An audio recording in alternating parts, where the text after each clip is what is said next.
बेटा, मेरे सिर में बहुत दर्द हो रहा है। तुम क्या मुझे दवाई लाकर दे दोगे क्या? नहीं मम्मी, मैं ऐसे फालतू कामों के लिए अपना टाइम बर्बाद नहीं कर सकता।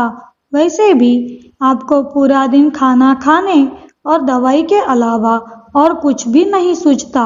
आपको यह भी नहीं दिखता कि आपकी बहू पूरा दिन रसोई घर में काम करती रहती है, लेकिन बस आपको तो अपनी ही पड़ी है।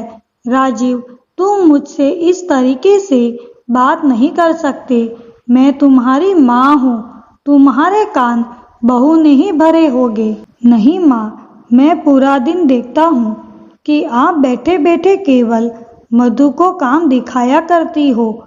यहाँ तक कि एक दिन उसकी तबीयत खराब थी, फिर भी आपने उसको नहीं छोड़ा, पूरा दिन काम करवाया, ऊपर से उसका ऑफिस का काम। मुझे लगता है हम सभी को अब अलग अलग घर में रहना चाहिए। लेकिन राजीव को अपनी पत्नी के अलावा और कोई नहीं दिखता था। बहू तो पूरा दिन ऑफिस में रहती थी, यहाँ तक कि उसकी माँ को अपनी 8 वर्षीय पोती को भी संभालना होता था। सुबह का काम तो काम वाली बाई करके जाती थी, लेकिन रात का सारा काम उन्हें ही करना पड़ता था। पर रोज राजीव उनसे बदतमीजी से ही बातें करता रहता था। उनको बुरा तो बहुत लगता था, लेकिन कर भी क्या सकती थी। उन्हें रहना तो उन्हीं के पास था, क्योंकि सारी प्रॉपर्टी उनके पति ने अपने बेटे के नाम पर कर दी थी।